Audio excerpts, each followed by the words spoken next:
Hello, everyone, and welcome to the Learn to Love podcast, your guide to everything love, sex, intimacy, and relationships.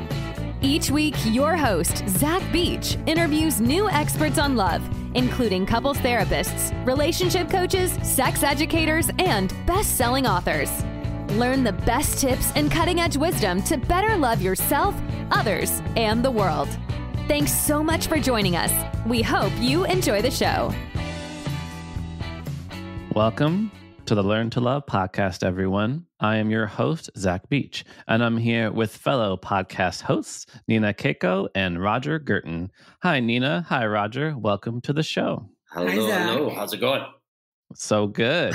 And today we're going to be talking about reigniting your relationship spark. And for those that don't know, Nina Kako and Roger Guertin are the hosts of the Head Over Heels show, where they help couples have a healthier and longer lasting relationship. Nina and Roger themselves have been happily together for 25 years. And through all the ups and downs, they wouldn't trade any of it for the world. How are you guys doing today? Not too bad. We're enjoying what soon to be summer weather is going to come. Yeah. We're very excited to be on the show. Thanks for having us. Good. So things are warming up over there. And that's kind of our topic for today is on keeping things warm, keeping things passionate. But before we get into that, I'd love to learn a little bit more about you because you both have some very unique life paths. So Nina, I'd love to start with you because you, our listeners don't know, were born and raised in Baghdad, Iraq, where you lived through the Iran War, Gulf War, some of the Desert Storm War, until your family fled to safety in Turkey. And your family lived in a military tent at a refugee camp for 3 years until you arrived in Canada. So how has this upbringing shaped who you are today? It's actually everything I am today is from my upbringing. Living through that war-torn country and having to survive every day, every day we had to fight for our life and our freedom. It shaped my future. It shaped who I am. It made me really strong mentally, physically, emotionally, like in every way possible. And it made me realize, like, you know what? I deserve the best and I'm going to go after the best, whether it's my marriage, my career, my children.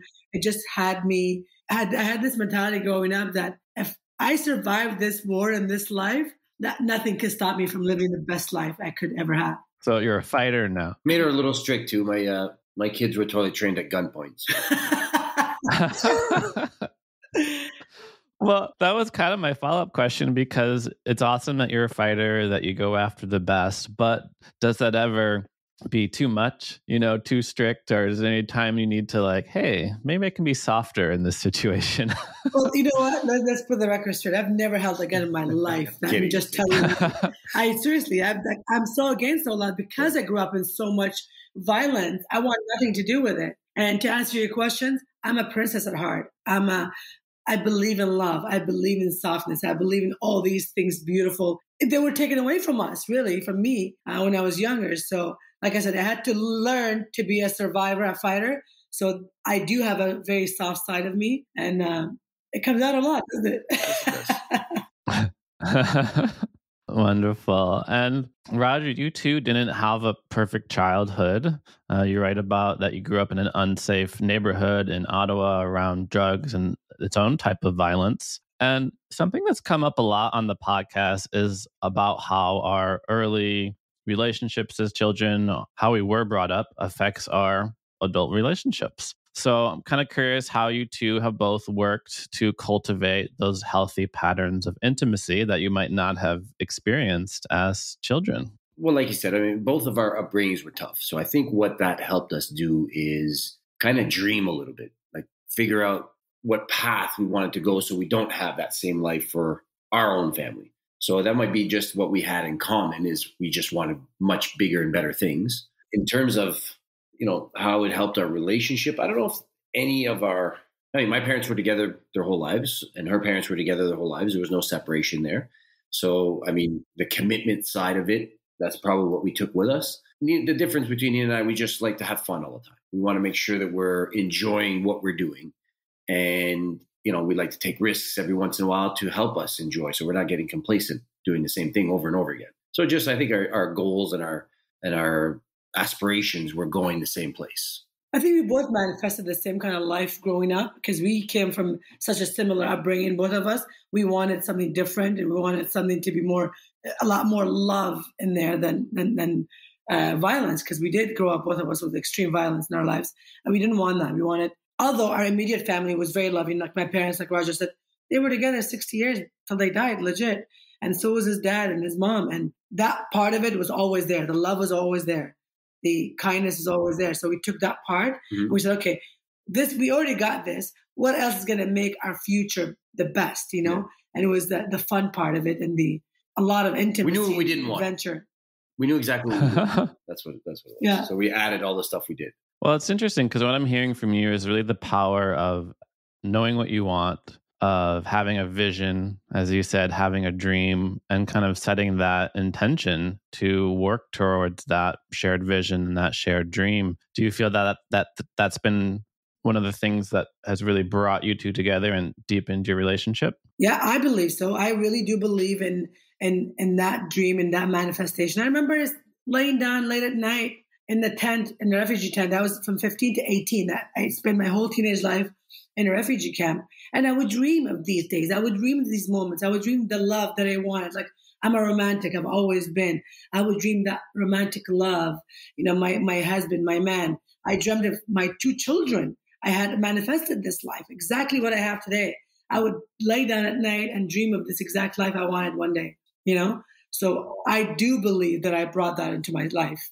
I brought that into my heart, you know, manifested everything I own today.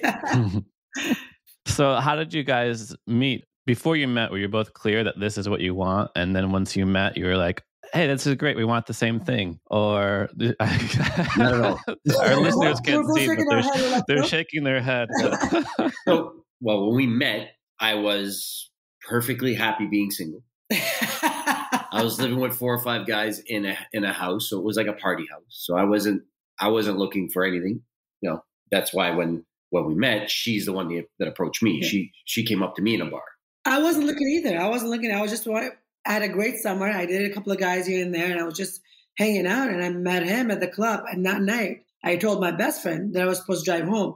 I'm not going to drive you home. I'm going to end up dancing with this guy, and I'm going to marry him. And she laughed at me. She goes, "You're funny." I said, "I'm going to marry that guy. He's my person." And it was a joke that turned to reality. Yeah. I said something similar, but very, very different. I'm not going to marry her. I'm just going to take her home. So that was the beginning. And now you've been together 2.5 decades. So beyond things that we've already talked about, dream, vision, manifestation, and intention, what are some other things that you feel like has made your relationship such a success? Well, I think we both had same kind of core values and goals for our life. You know, we both wanted to have a really fun, happy, successful life. And we thought, you know what? We're going to do it together. You know, I know I'm capable. He said, I know I'm capable. Then let's do it. And that's what it was from day one. We had lots of fun. So our upbringings, again, were very different. So where Nina comes from, you meet somebody, you get married very quickly. In my family, I mean, marriage wasn't a thing. My parents got married on their 25th anniversary. I was legal to drink at their wedding. Oh, wow. You know, I was brought up Christian, and, you know, you got to get married and settled. And Middle East is different too. Like they get, in some places, they have arranged marriages, that kind of stuff. So the wedding stuff wasn't as big in my family. So that's why we were dating for 6 years before I actually popped the question, because it wasn't something I had as a goal as a kid to ever get married. And I did. It was always my goal. No, but she wanted to get married and all this stuff. And my answer to it is I would love to, but I don't want to grow up. When she wanted to have kids, I'm like, I would love to, but I don't want to grow up. Do you know what I mean? So I always want to have fun. So would you say it like that exactly. though? Or was that's this exactly what he said. Okay. Exactly. That's exactly what he said. I remember it like it was yesterday. A friend of mine found out she was pregnant and had a baby. And then a year later, she found out she was pregnant again. I'm like, okay, well, you know what? All of my girlfriends are getting pregnant. At that point, we were married for almost 4 years. And I said, I have nothing to do with it. I said, well, I'm almost 30. I was 29 at that time. I said, I'm almost 30. I've always envisioned myself by 35 to have both my children in school. And I always wanted to have 2. Remember I said both? I want to have both my children in school by 35. So this would be the time for us to do it. And we chatted about it. We had a long conversation. I sort of held his hand through it.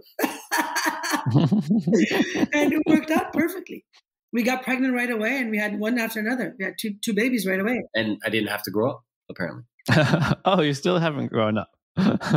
Well, that's what I was going to kind of get into, because I do think the relationships are a lovely container for healing and growth. So I thought the story was going to go that Nina helped you, Roger, kind of grow up a bit. But what I'm hearing is you're still the kid. I think I made her turn into a kid as well. Yeah. It's funny how we sort of bounce off each other's personality, We are so alike, but so different at the same time. If that makes sense.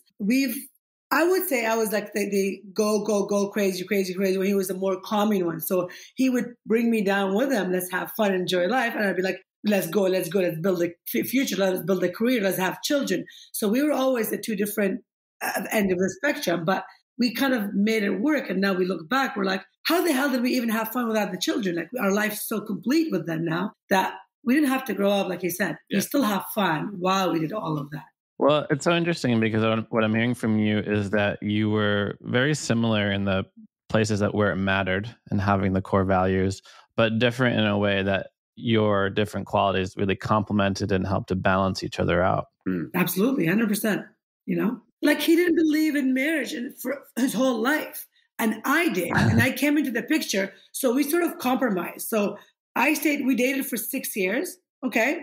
And then at that point, I was okay. I did give you what you wanted. And I think 6 years is long enough for you to be able to say, you got to commit or you're not going to commit, And we had that conversation. And he decided, I am going to commit. I am in love with you. I want this life with you.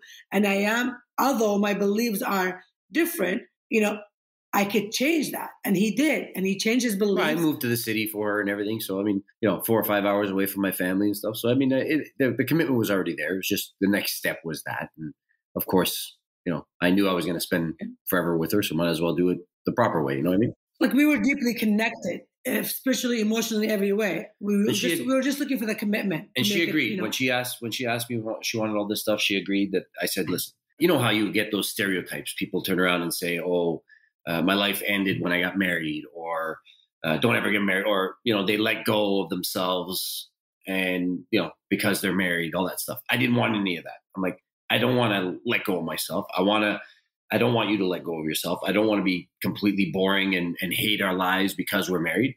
I want to have fun. I want to continue to have fun. I want to continue to be attracted to you. I want you to continue to be attracted to me, and, have that kind of marriage, not the stereotype that everybody, regrets doing, what I mean? Once you get married, life's over. Yeah.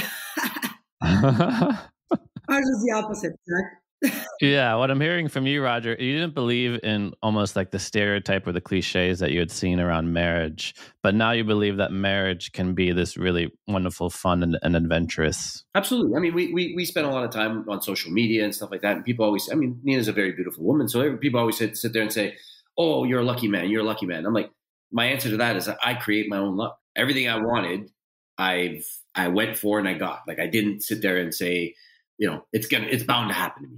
You know what I mean? I wanted to make sure that she's going to take care of herself. And the way she does it is I got to do the same thing. So we continue to try and stay at a balance and have fun and enjoy our life and not just be about, the kids, the job, the this, the that. You know what I mean? So it's been 25 years. Would you say you're still head over heels right now? Absolutely. More than before. We've learned how to, forgive faster in terms of our fights and stuff like that.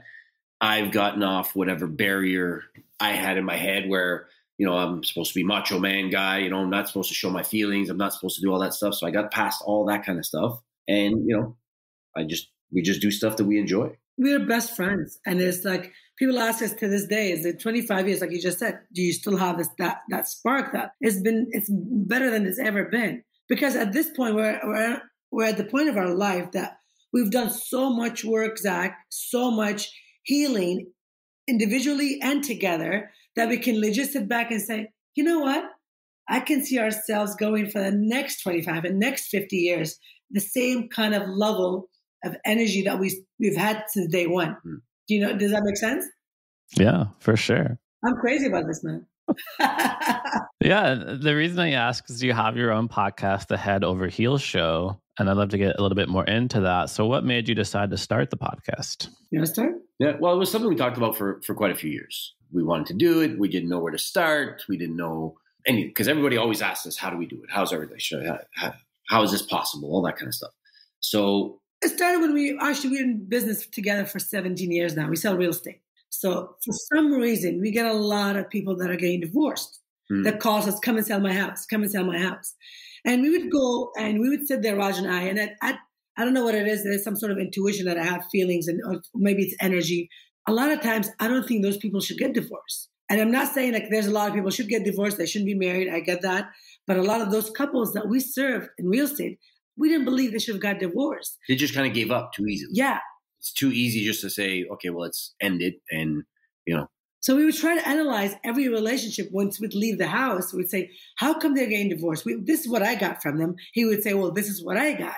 And we would like, legit have a conversation about it. I said, well, if they would work a little bit maybe on this, on that, they would maybe have a better marriage, But so we talked about this for years and years and years. It wasn't until the pandemic that we said, you know what? We are going to do this because there's a lot of couples out there that need our help right now. And it turned out to be true. And we didn't want to be bored during the pandemic. So we just hired somebody to help us start the podcast. And then we did right at the beginning. And it's been a success. It's been helping a lot of people, shine some light into their relationship. So it's been wonderful. Yeah. So what are some of the biggest or most major lessons that you've learned in the podcast? In the around podcast, relationships? or in general, like I said earlier, when we used to fight, we used to go on for like 2-3 days, not talking to each other, that kind of stuff. One thing that we've learned is just to forgive faster. You know that you're going to end up forgiving. So why go through 3 or 4 days of silent treatments and banging doors and all that stuff for nothing? So you get your point across. You talk about what the argument meant to me and what it meant to her, and then it's over. What I've learned from doing this podcast, we've got a lot of great guests on the show like yourself, a lot of doctors, a lot of professionals, a lot of therapists. They have opened up our eyes to a lot more than what we already knew, okay? You think you know it all, but you really don't. Like until someone else from a different profession comes and says, like we had a therapist that explained to us all the different attachment styles. And we had someone to come talk to us about love languages, and a lot of things that couples don't know, that we don't have a relationship book to teach us how to relationship growing up. So a lot of these things that we learned, we're like, that opened up my eye. There's a lot of self-awareness that came by this podcast for the past couple of years. We've learned so much about ourselves, from my childhood, my traumas, my experiences growing up, and how that has affected my relationships today. So this podcast has been a great eye opener in so many levels. And it helped us with communication and on all those levels. So everything that Nina just said basically had us communicating those things and getting those kind of issues or disconnects, to disappear faster. Yeah. We still have issues, obviously. We are married. We are going to always have these kind of issues because it's a relationship that you have to work on constantly, and it changes with every season. So you have to constantly learn to adapt yourself to different weather, different, season of your relationship. But we know we're so strong that we know we have enough self-awareness that we can overcome any issues that come our way.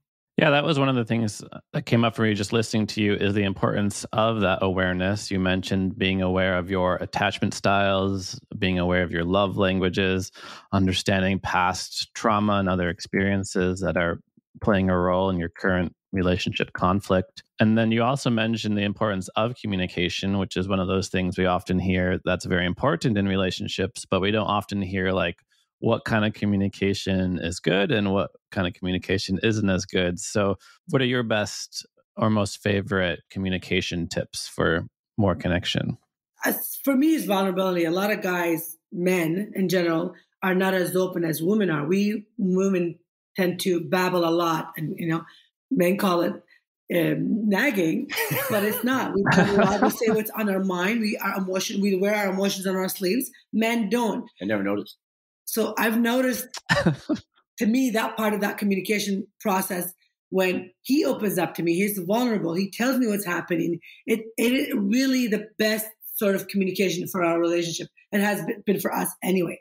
Like I said, I talk a lot. He doesn't.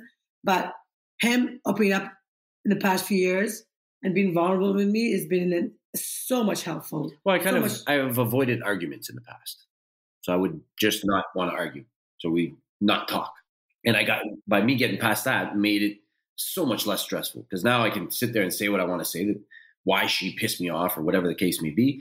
And it's out there. Now she can deal with it the way she wants to deal with it. It's done. I put my 2 cents in. So that helped me just kind of get rid of I hated being pissed off at you. I hated the 2 or 3 days of not talking and all that stuff. Like those 2 or 3 days were shit for work, shit for everything. You know what I mean? Like nothing was working. So why continue that? Not even fight because we're not talking, but why continue that behavior for that many days when you can just take care of it and move on? I'm a preventer. I like to prevent things from happening before they happen, you know? So I try to pull things out of him. If I feel like he's a little, distant and intense, and I know there's something, so I'll try and get it out of him as soon as I can, because if he let it bottle up, it's just going to get bigger and bigger. He's going to make up all kinds of stories in his head. So I'd like to get him out of that stage as soon as possible. So that's my best sort of form of communication for me.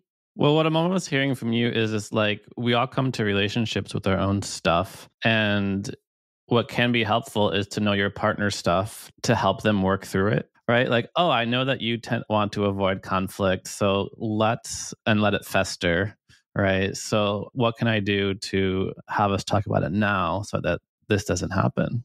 Yeah, that's definitely me. Like, that's how I try to operate my day-to-day with him, and trying to get things out of him to make sure that we don't get to that level. I mean, we have been there before, beginning of our relationship. We would fight and scream, and sometimes we wouldn't talk to each other for 2-3 days. But like I said, we've learned, we've healed, we're on to a different stage of our relationship now. So yes, I do like to, and a lot of times he doesn't want to talk about whatever the conflict is. So I'll try and find ways to ask him about it in a different way so he can open up. I like to pick my battles, and some of the battles is not worth picking. So I'm like, all right, just let it slide. That's it. You know? But because, like I said, I like having fun.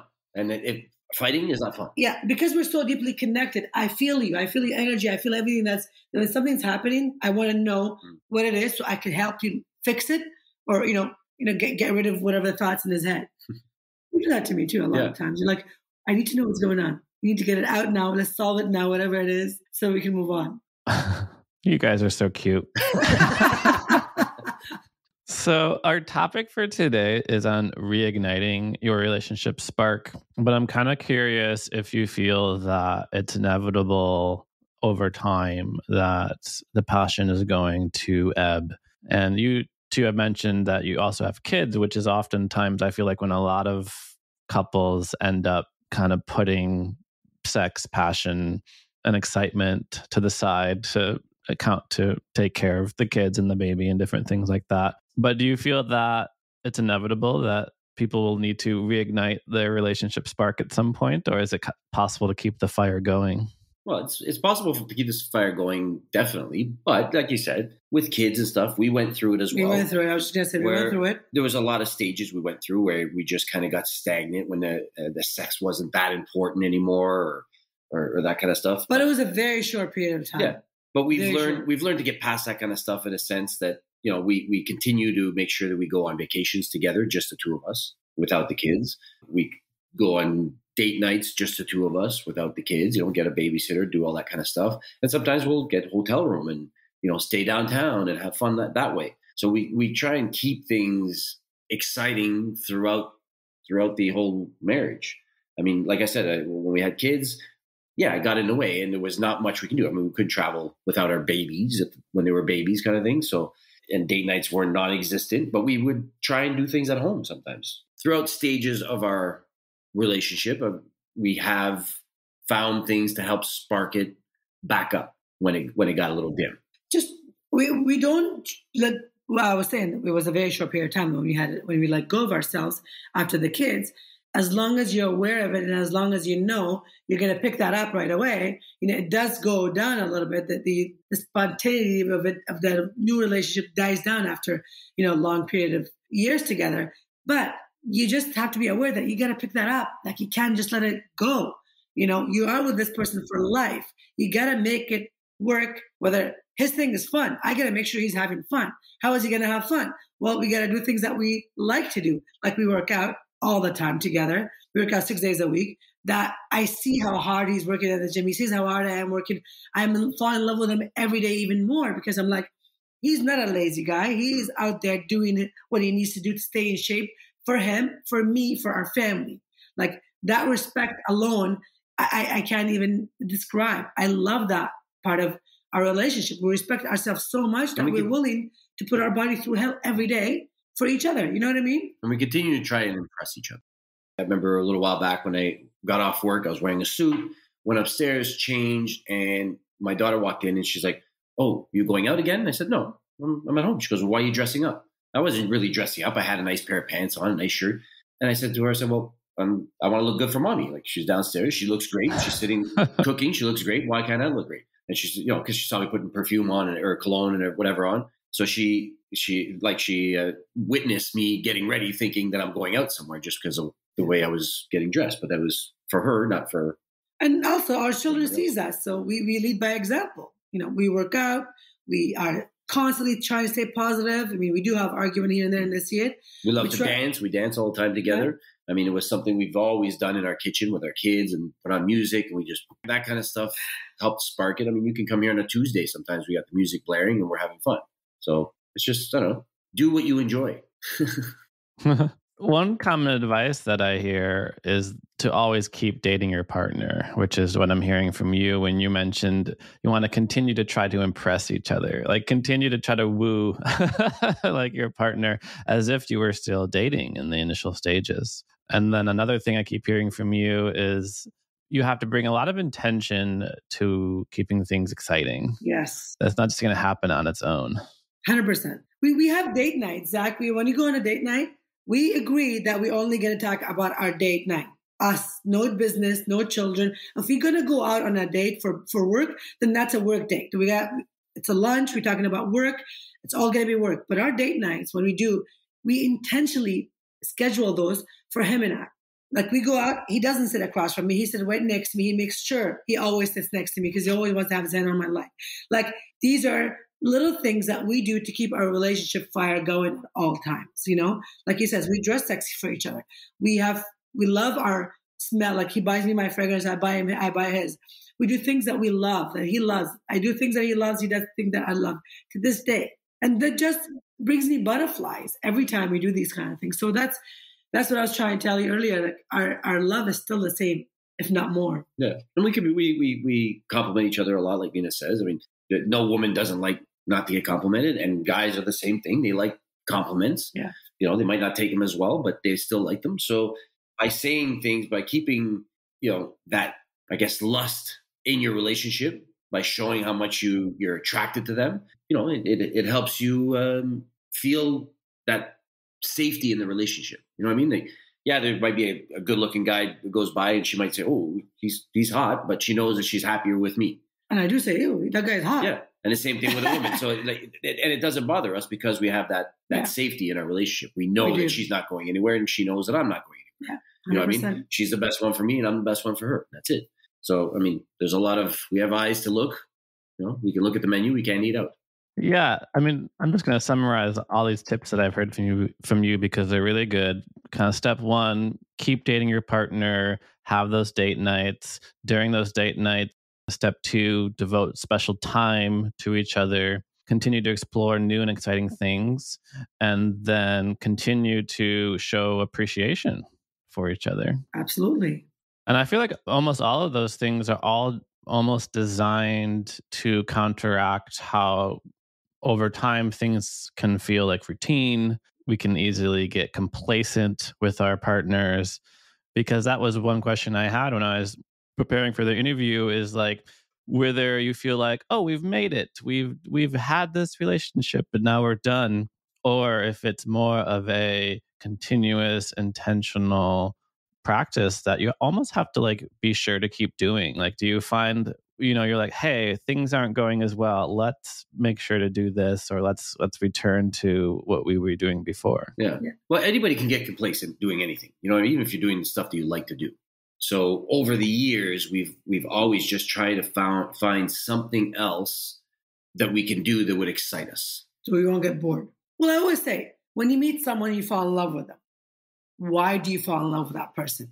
Is it their looks? Is it the way they handle themselves? Is it the way what is it about them that you fall in love with that you say, okay, I'm going to marry that person is my person? If you have that thought in your head and keep going with that thought for your entire relationship with that person, nothing will change. That spark will always be there. We had that. I loved the way he looked. I loved the way he danced, the way he was very attractive. He was gorgeous. And after 5-10 years, things starts changing. We're getting older. There's a little bit of weight here, a little bit of weight there. There's, the style's changing. Well, guess what? I still want that guy. So what am I going to do? I have to tell him, listen, baby, we're not going to let go of each other. You can't let go. I can't let go. That's important to me. That I'm not trying to be shallow. I love the way you are. Trying to stick that way. I'm the same way. So what we do is we try and take care of ourselves individually for each other. Does that make sense? So in essence, what she's trying to say is like, sex is a huge thing in a relationship. Huge, massive. It's the biggest thing. So if you find yourself losing that sexual attraction, then you got to do something about it. You know what I mean? Like we went to a little birthday party this weekend with some friends, and it was just all couples from the neighborhood with their kids. And we noted, we can legit look at some of these couples and see who's having sex and who's attracted to each other just by the way they're talking or the way they are with each other. And you can see the happiness in those ones. And some of the ones that are not, the ones that were separate, that the whole party barely talked to each other the whole time, when they were together, they'd be arguing. So, like you can see that they've went to a place where they're, past the point of contempt and need to do something about it. And then you see the other people that are having fun in their relationship. They're still attracted to them. And it doesn't necessarily mean that they're, they go to the gym all the time, blah, blah, blah. Because there's a few couples there that, they joke around. They said, we never go to the gym. We never work out. Yeah, I remember. But I can see they're extremely attracted to each other. They put their arms on each other when they're next to each other. There's not a spark in the relationship. The language is there. The language is there that there is a spark there. So yeah, you got to keep the attraction there. You got to make sure that if there's something that's like, making it go away, then you got to try to figure out what it is and fix it, unless you want it to go away. But. So that's the fifth tip, what I'm hearing from you. Sex. Yeah, lots of most important tip. And not just the tip. You want the whole thing. It's interesting because you did mention like, as you get older, things change a little bit. You mentioned, a little weight here, despite that you both work out 6 days out of the week. So have you felt that, or do you think that love and the quality of love does change over time and with age? And if so, like how so? Well, to me, love is deep connection and commitment that you make with a person. Like I have deep connection with my children. I'm committed to taking care of my children to the day I die. It's just, that to me is love. I am committed to this man because I am deeply connected with him. Does it change? That connection and that love, it always stays there. I think unless I divorce your ass and I hate you, then I don't love you anymore. But no, I think that the love is always there. The stage of our relationship changes. We were younger. We lived in a different place. We had a different job. We had a different mind. Now we're a little older. We live in a different neighborhood. We have a different mindset. We want different things in life. So all these things change, but I think love and deep connection has to stay the same. Yeah. Like you said, there's some changes over the years. You look different, you act different, you talk different. I think the important thing is how you grow together and how that love grows together. So you got, if there's a change, if she changes the way she acts or talks, then I just got to adapt to it and learn to love that way, or find a way to adapt with her. Yeah. That's one thing that we've done over the years, is just kind of grow together. Like in some relationships, people tend to grow apart, where the husband's goals and aspirations change, and they want something different. The wife, let's say, doesn't, and they don't communicate that. So then they just kind of separate. And that takes me back to our date nights. Like if we went for about 6 months, I mean, any partners, if they go like with 6 months without actually going on that date and having that deep connection conversation about themselves, about their life, about that date, and that's what happens. You tend to grow apart because one partner's at work, one partner another job, and you come together late at night for a few hours. Well, that's not enough for you guys. You need to have that date nights once or twice a month to have those deep connection conversation about growing together. Even communication learn during about the day. each other. Even communications during the day. If I'm out with clients all day, we'll still have a couple of text messages. But sometimes we'll flirt and joke around and You send me messages or calls. What are you waiting? I haven't seen you all day. Yeah. Just things like that, just to show that I'm thinking about her, and she shows that she's thinking about me, and it makes the day go a little quicker. So we continue that, giving each other those sparks throughout the day. Yeah, it's lust. Yeah, there you go, lust. Well, I feel like it very much connects to something you said earlier at the very beginning, along the lines of when you were seeing couples go through divorce, you felt like they were not giving enough energy necessary to keep the relationship, that they were giving up too easily, that they weren't like fully committed and fully all in the relationship. Yeah, exactly. That's exactly it. And energy is having those date nights, having those, hard conversations. Babe, I haven't felt a lot of affection from you. I haven't got your attention lately. What's going on? Let's have that talk. Let's have that conversation. Be open with each other. A lot of people don't. I mean, we have friends and family that are going through divorce, and it's just like, if you were just a little more open about who you are, or what's to your partner, you would prevent a lot of this heartache, a lot of this pain. But a lot of us keep a lot of things inside, and we're not as vulnerable as we should be with our partners. Absolutely. Yeah, it's so interesting. We've had many guests on the show who are therapists, coaches, and you're saying so many of the things that they have said that they've learned through research that you guys have learned through experience, learned through working together and loving each other. So that's been really wonderful. But we say we're not therapists or doctors. What we are is 25 years of this work that we put into our relationship. Yeah, there's knowledge and wisdom. Knowledge you learn, wisdom you learn through doing. So, and we're lucky to have this wisdom because it didn't just happen. 25 years didn't just happen. We had to work on those 25 years. Like there's many little things. There's many little things. No matter if we're arguing or not, we don't go to bed without giving each other a hug and a kiss. Never. And I mean like a hug. You know what I mean? Like a naked hug. You're in bed, you give yourself a nice little cuddle. And then, if you want to turn around and continue to be mad, you can do so. But, that part is still there. So I know, I'm mad at you. It doesn't mean I don't love you. I give up on you or whatever, that kind of stuff. So again, it makes it hurt less when you guys are arguing. So you know that you're still connected. So before bed, we always give each other a hug and a kiss, and we do that with our kids as well. Before leaving the bed, I always kiss you, even though you're half asleep. And in the morning, the same thing. We get up, we have to give each other a hug and a kiss. And people don't understand the power of those hugs. Okay, when you hug your partner, even if it's not skin to skin, when you hug your partner for a good 20, 30 seconds, you're exchanging that energy. You're giving that person all of your good thoughts, your good love, your emotions, everything. So you're feeling in turn, you're actually feeling really good. Like I love hugging my husband every day. I love hugging him because it makes me feel good inside. So if you're feeling good inside, you're making your husband or your partner feel good inside. Yeah. And leaving the house that way, it's a gift. Again, you guys are so cute. So we're winding down. I do have to finish by asking the same question I ask all of my guests at the end of the show. And I think we'll have to do it individually. So eeny, meeny, miny, mo. I'm going to ask Nina first, give Roger some time to think about it. Nina, what do you wish everyone knew about love? It's a good question. I love love. I love love. I say to every couple, every wedding we go to, we write it on our card, or anytime we say, even our podcast, I say, we wish you what we have. And what we have, I'll explain to you. And I think I said it earlier, what we have is a very deep connection, okay? And a solid commitment.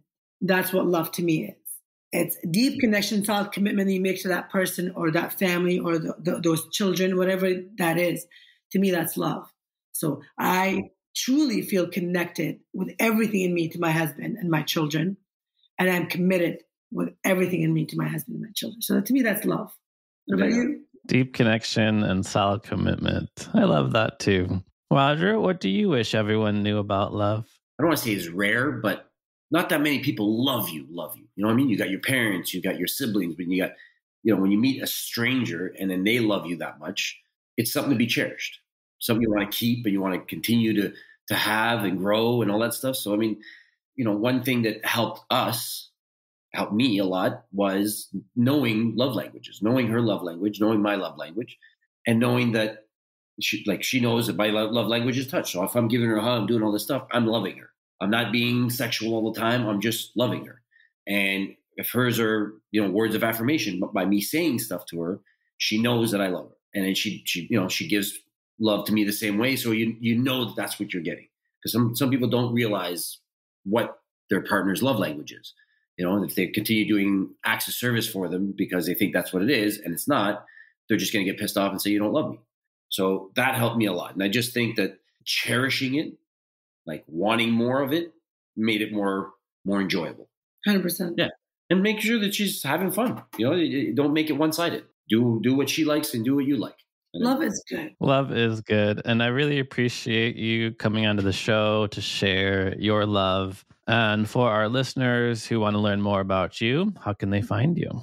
Well, we are everywhere. Actually, we are on, our show is called Head Over Heels Show Podcast. It's on all the platforms, Apple, Spotify, Google, everywhere. We also have our TikTok. It's called the T.Fam, Roger and Nina. T._fam. Yeah. We'll have all that for you if you like, but we are on those. So our podcast, T. on TikTok, and we have obviously our Instagram, which is Head Over Heels Show Instagram as well. You can find us there. And even our website. Everything is Head Over Heels Show. Yeah, pretty much. And then also, if someone wants to buy real estate in Toronto, they should look you up. Yeah, absolutely. Nina and Roger. we are the dream team, baby. Wonderful. We'll get you a house. We'll get you married.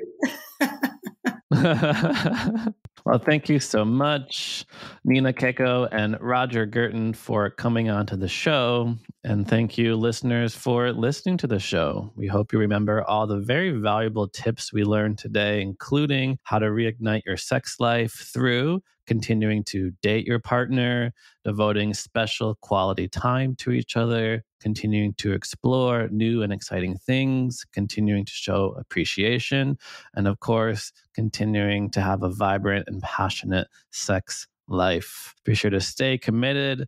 Love is deep connection, solid commitment, and something to be cherished. If you want to learn more about me, head to zachbeach.com and learn more about the show at theheartcenter.com. Thanks again, Nina and Roger. Thank you. And we wish you what we have.